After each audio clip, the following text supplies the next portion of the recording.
Movie की शुरुआत में हमें आर्थर नाम का आदमी दिखाया जाता है जो कि पियर्सन फार्मास्यूटिकल्स का बॉस है, जिसके खिलाफ चार्जेस लगाए जा रहे हैं क्योंकि रिसेंटली आर्थर की कंपनी ने एक ड्रग को लॉन्च किया था जिसको कंज्यूम करने से 268 लोगों की मौत हो चुकी है। ऑब्वियसली ये ड्रग ह्यूमन हेल्थ के लिए सही नहीं था, तो ट्रायल के दौरान दावे किए जा रहे कि आर्थर ने ड्रग को लॉन्च करवाने के लिए फॉल्स क्लिनिकल रिपोर्ट सबमिट करवाई थी, मगर फूड एडमिनिस्ट्रेशन डिपार्टमेंट को रिपोर्ट्स में कोई भी एबनॉर्मलिटी नजर नहीं आई है। मगर जब सारी दुनिया आर्थर के पीछे पड़ी हुई है तब वो बंदा अपनी जवान लवर के साथ मौज मस्ती कर रहा था। आर्थर को अच्छे से पता है कि उसके लॉयर इस केस को आसानी से रफा दफा कर सकती है, पर आर्थर की लवर एमिली को ये सब बिल्कुल भी पसंद नहीं आ रहा था, जो कुछ दिनों के लिए टाउन से बाहर जाना चाहती थी, जिसके लिए आर्थर उसे परमिशन नहीं देता है। तो इस बात पर एमिली पूरी तरह से भड़क जाती है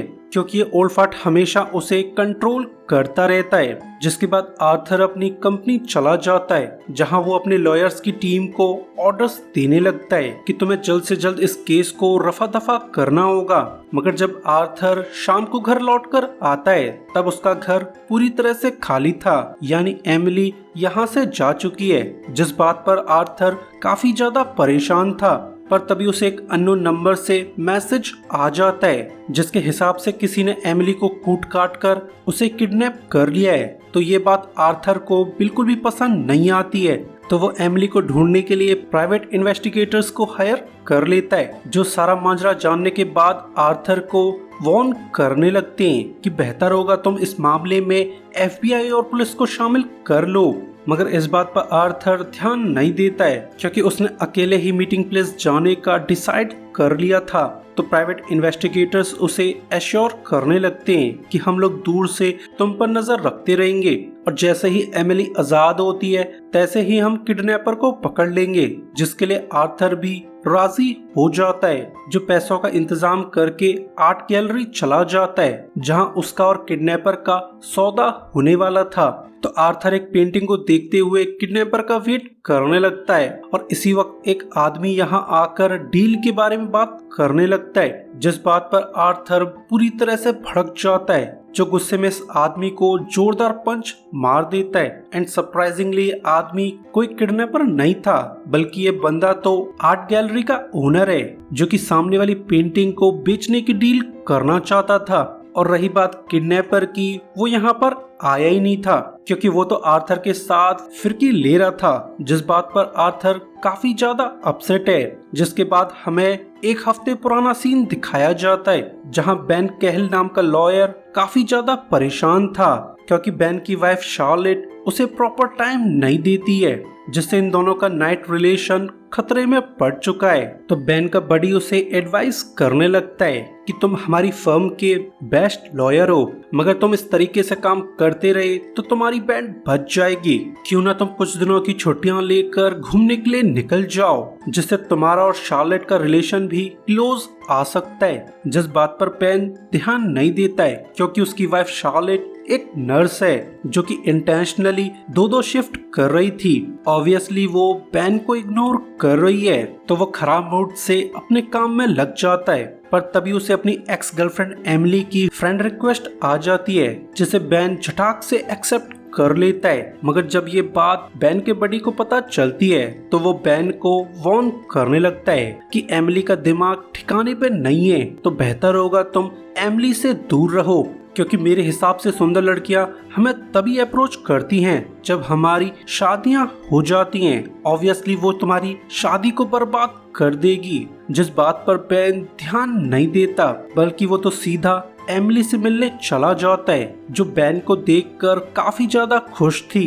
आखिर ये दोनों 10 साल बाद मिल रहे हैं, तो ये लोग अपनी पास्ट लाइफ की बातों को डिस्कस करने लगते हैं। तो बेन भी अपनी मैरिड लाइफ के बारे में एमिली को बता देता है, जिस पर एमिली काफी ज्यादा जेलस थी क्योंकि उसका लवर तो एक ओल्ड फाट है जो उसकी नीड्स को भी पूरा नहीं कर सकता है। तो एमिली की बातों से बेन को एहसास हो जाता है कि एमिली अपने बॉयफ्रेंड के साथ खुश नहीं है, तो वो इस बारे में एमिली से पूछताछ करने लगता है, जहां पर एमिली उसे क्लियर कर देती है कि मेरा न्यू बॉयफ्रेंड आर्थर डेनिंग्स है जो कि पियर्सन फार्मास्यूटिकल्स का बॉस है।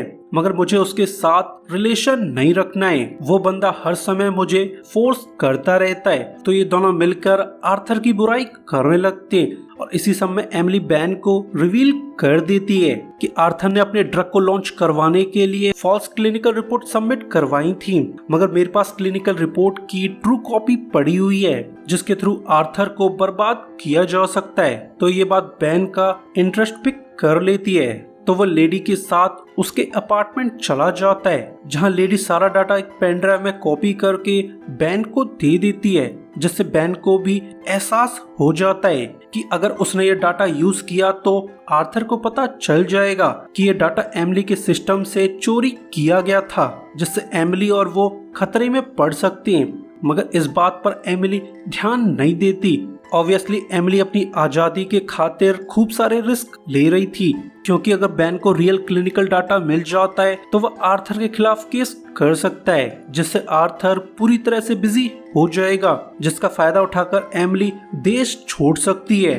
मगर अब बैन हेजिटेट करने लगता है, तो ये सब देखकर एमिली उसे सीड्यूस करने लगती है, जिससे इनके बीच तगड़ा गेम चालू हो जाता है। ऑब्वियसली वो अपनी फ्रीडम के लिए एक और प्राइस पे कर रही थी। नेक्स्ट डे बैन अपने बॉस चार्ल्स के पास चला जाता है ताकि वो आर्थर डेनिंग्स के खिलाफ सिविल केस डालने की परमिशन ले सके, जिस पर चार्ल्स उसे समझाने लगता है कि मेरी मानो तो आर्थर की दुकान में उंगली मत करो, क्योंकि आर्थर बहुत पैसे वाला है, जो केस तो जीत ही जाएगा, साथ ही वो तुम्हारी भी बैंड बजा देगा। जिस पर बैन क्लियर कर देता है कि मेरे पास आर्थर के खिलाफ सॉलिड एविडेंस है जिसके थ्रू हम आर्थर को बर्बाद कर सकते हैं, जिस पर बॉस भी इंटरेस्ट शो करने लगता है। तो आर्थर उसे क्लियर कर देता है कि मुझे उनकी न्यूली लॉन्च ड्रग की क्लिनिकल रिपोर्ट मिल चुकी है, जिसके थ्रू हम आर्थर पर लॉ सूट फाइल कर सकते हैं। तो ये सब जानने के बाद चार्ल्स उसे परमिशन दे देता है, जो फिर जल्दी से अपनी टीम के साथ ट्रायल के लिए रेडी होने लगता है। तो बैन का बेस्ट बडी उसे वार्न करने लगता है कि तुम्हें ये केस लड़ना नहीं चाहिए, क्योंकि आर्थर कोई छोटा मोटा आदमी नहीं है, उसके लॉयर तुम्हें कच्चा चबा जाएंगे। साथ ही आर्थर तुम्हें और शार्लेट को बर्बाद करने में कोई भी कसर नहीं छोड़ेगा, तो मेरी मानो इस केस से दूर रहो। जिस पर बैन ध्यान नहीं देता। अगले दिन बैन शार्लेट के साथ एक क्लब चला जाता है ताकि वो अपना और शार्लेट का रिश्ता सुधार सके, मगर बैन को क्लब में एक आदमी रोक कर धमकी देने लगता है कि बेहतर होगा तुम इस केस को भूल जाओ, वरना तुम्हारी और तुम्हारी वाइफ की जान खतरे में पड़ सकती है। जिस बात पर आर्थर काफी ज्यादा घबरा जाता है, क्योंकि उसे एहसास हो चुका है कि ये आदमी प्रोबेबली एक किलर है जिसे आर्थर ने उसे धमकाने के लिए भेजा होगा। मगर जो भी हो, बैन अब पीछे हटना नहीं चाहता, तो वो किलर की बातों को नजरअंदाज कर देता है। मगर जब वो शार्लेट के पास जाता है तो वो दंग रह जाता है, क्योंकि शार्लेट एमिली के साथ बातें कर रही थी, जिससे बैन को एहसास हो जाता है कि एमिली भी उसे वार्न कर रही है कि मैंने अपनी तरफ की डील पूरी कर दी है और अब तुम्हें आर्थर के खिलाफ केस करके अपनी तरफ की डील पूरी करनी होगी। और अब बैन पूरी तरह से फंस चुका है, क्योंकि अगर वो केस लड़ता है तो आर्थर उसे बर्बाद कर देगा, और अगर वो केस नहीं लड़ता है तो एमिली उनके रिश्तों को खराब कर देगी। तो वो खराब मूड के साथ घर लौट जाता है। वहीं एमिली एक आदमी को हायर करके अपना मुंह फुटवा लेती है, साथ ही वो इस हालत में अपनी फोटोज खींच लेती है। तो हमें भी एहसास हो जाता है कि इस लेडी को किसी ने भी किडनैप नहीं किया था, बल्कि उसने ही आर्थर से दूर होने के लिए ये सब प्लान बनाया था। वही बैन का बॉस उसे मोटिवेट करने लगता है ताकि बैन अपनी डिस्ट्रैक्शंस को भुलाकर केस पर ध्यान दे, क्योंकि जरा सी भूल पूरी फर्म की बैंड बचा सकती है। साथ ही अब आर्थर के लॉयर्स भी एक्टिव हो चुके थे। तो बैन बॉस को भरोसा दिलाने लगता है कि हमारे पास सॉलिड एविडेंस है, तो हम हर हाल में इस केस को जीत जाएंगे।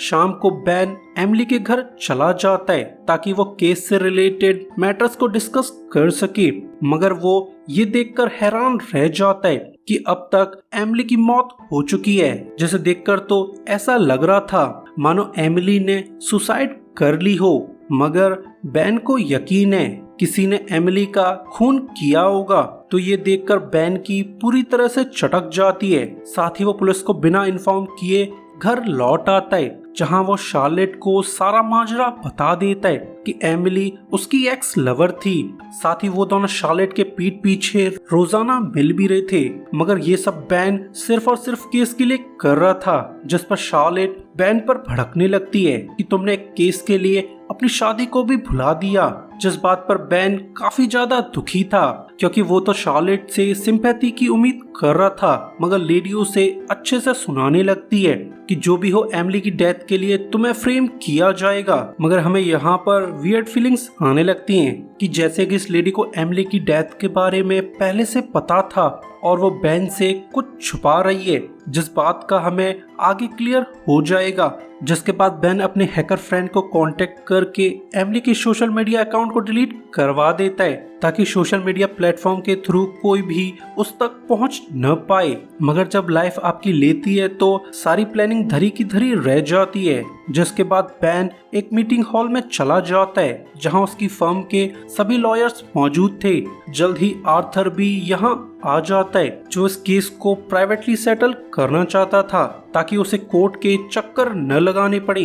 तो ये बात सुनकर बैन सोच में पड़ जाता है, क्योंकि आर्थर की बातों से उसे क्लियर हो चुका है कि आर्थर को भी एमिली के बारे में पता चल चुका है। तो अगर उसने आर्थर की बात न मानी तो वो एमिली के मैटर को ओपन कर देगा, जिससे बैन को एमिली की मौत के लिए फ्रेम किया जा सकता है। तो वो आर्थर के सेटलमेंट के लिए राजी हो जाता है, जहां आर्थर उनकी फर्म को 400 मिलियन देने वाला था, जिसमें से 300 मिलियन उन लोगों की फैमिलीज को जाने वाले हैं जिनकी आर्थर की कंपनी के बनाए ड्रग्स को खाकर मौत हो गई थी, और बाकी बचा 100 मिलियन बैन की फर्म को जाने वाला है। तो जल्द ही इनके बीच डील सेटल हो जाती है, जिसके बाद बैन खराब मूड से घर लौट आता है, जहां पर उसकी पूरी तरह से चटक जाती है, क्योंकि उसके बेड में एमिली की डेड बॉडी पड़ी हुई थी। साथ ही रूम की हालत देखकर बैन को एहसास हो जाता है कि कोई उसे एमिली की मौत के लिए फ्रेम करना चाहता है, जैसा कि सिर्फ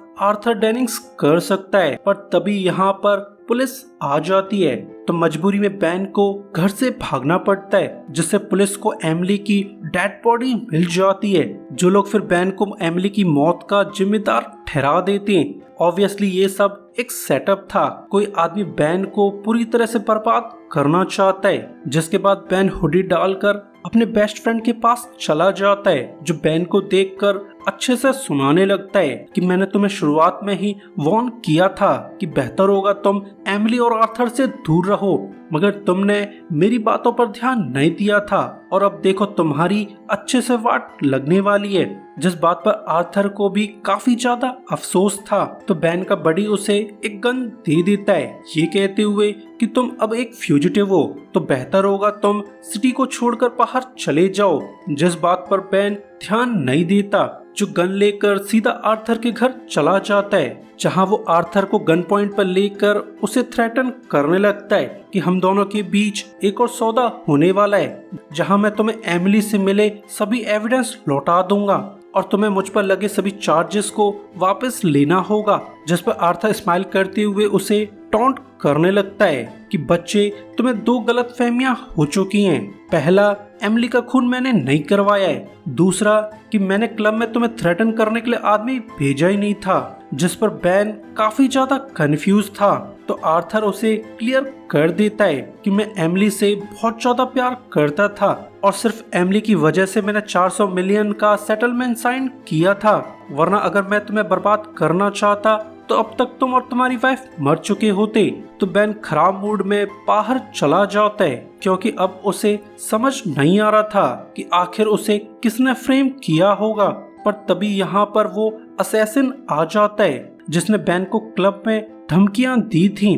तो बैन उससे बचकर भागने की कोशिश करने लगता है, जिसका कोई भी फायदा नहीं होता है, क्योंकि असैसिन बड़े आसान से बैन को नॉकआउट कर देता है। तो जब बैन को होश आता है तब वो एक चर्च में मौजूद था। साथ ही किलर ने शार्लेट को भी किडनैप कर लिया था, जिसे यहाँ पर देखकर बैन पैनिक करने लगता है। साथ ही वो किलर से पूछताछ करने लगता है कि तुमने आखिर एमिली का खून क्यों किया था, जिस पर किलर उसे क्लियर कर देता है कि एमिली का खून मैंने नहीं किया है, मैंने तो बस एमिली की बॉडी को तुम्हारे घर पहुंचाकर तुम्हें फ्रेम करवाया था। और इस समय किलर पूरे टाइम शार्लेट की तरफ देख रहा था, मानो एमिली की डेथ का शार्लेट से कोई कनेक्शन हो, जिसके बाद किलर शार्लेट के शोल्डर में अपना चाकू घुसा देता है, जिससे लेडी की हालत खराब होने लगती है। तो ये सब देखकर बैन पूरी तरह से भड़क जाता है, जो मौका पाते ही किलर पर चढ़ बैठता है, जिससे इनके बीच तगड़ी फाइट चालू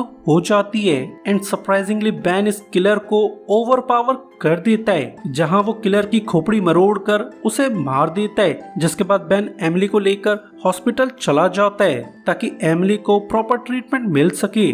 पर एक पुलिस वाले को देखकर बैन यहाँ से निकल जाता है, जो फिर अपने हैकर फ्रेंड को कॉल करके सारा माजरा क्लियर कर देता है, जिस पर उसका फ्रेंड बैन को शहर छोड़ने की एडवाइस देने लगता है। तो बैन उसे क्लियर कर देता है कि मुझे किलर के पास एक लैपटॉप मिल गया था जिसमें काफी सारी इनक्रिप्टेड फाइल्स मौजूद है। तो मैं चाहता हूँ तुम उन फाइल्स को डिक्रिप्ट कर दो ताकि मुझे पता चल सके कि आखिर ये सब कौन करवा रहा है। तो हैकर काफी हेजिटेट करने के बाद बैन का काम कर देता है, जिससे बैन को रियल मास्टरमाइंड का पता चल जाता है, जो कि और कोई नहीं उसकी फर्म का बॉस चार्ल्स था। तो वो गुस्से में चार्ल्स से मिलने चला जाता है, जहां वो भड़कते हुए चार्ल्स से पूछने लगता है कि तुमने आखिर एमिली का खून क्यों करवाया था, जिस पर चार्ल्स भी काफी कंफ्यूज था, क्योंकि उसने भी एमिली का खून नहीं करवाया था, बल्कि उसने तो सिर्फ बैन को फ्रेम किया था। मगर बैन को उसकी बातों पर भरोसा नहीं होता है, जो अपने बॉस को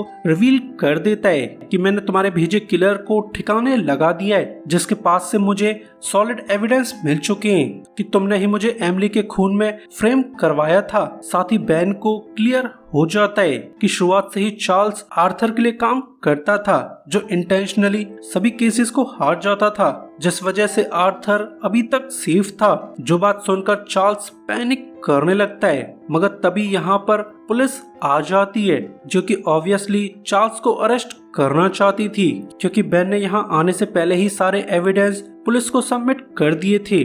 तो अरेस्ट के दौरान चार्ल्स एक ऑफिसर की गन निकाल लेता है, जो बिना हेजिटेट किए सुसाइड कर लेता है, क्योंकि वो जेल जाना नहीं चाहता है। जिसके बाद बैन पर से सभी चार्जेस हटा दिए जाते हैं। तो वो सिटी छोड़ने का प्लान करने लगता है, मगर जब वो सामानों की पैकिंग कर रहा था तब उसे शार्लेट के कपड़ों से परफ्यूम की स्मेल आने लगती है, जैसी एमिली लगाया करती थी। तो बैन को अपनी वाइफ पर शक होने लगता है, जो शार्लेट के पास जाकर पूछताछ करने लगता है कि तुम्हारे कपड़ों से एमिली की परफ्यूम की स्मेल क्यों आ रही है, जिस पर शार्लेट उसे क्लियर कर देती है कि मुझे तुम्हारे और एमिली के रिलेशन के बारे में पहले दिन ही पता चल गया था, जिस वजह से मेरी एमिली से लड़ाई हो गई थी। मगर उस दौरान एमिली ने काफी ज्यादा नशा कर रखा था, तो पैर फिसलने के कारण एमिली की खोपड़ी भट्ट हो गई थी, जहां वो मेरे सामने ही तड़प तड़प कर मरने लगी थी। मैं चाहती तो उसकी जान बचा सकती थी, मगर ऐसा करने से मुझ पर अटेम्प्ट टू मर्डर के चार्जेस लग सकते थे। तो मैंने उसकी डेथ को सुसाइड प्रूफ करने के लिए फेक एविडेंस प्लांट कर दिए थे, ताकि इन्वेस्टिगेशन के दौरान मुझ पर किसी का भी शक न जाए। तो ये सब सुनकर बैन काफी ज्यादा दंग था, मगर फिर भी वो अपनी वाइफ को माफ कर देता है, क्योंकि जो भी हो वो एक डेड पर्सन के लिए अपनी वाइफ से रिश्ता खराब नहीं करना चाहता है। और इसी के साथ ये मूवी एंड हो जाती है। सो गाइस, वीडियो के लिए लाइक और सब्सक्राइब कर दीजिए।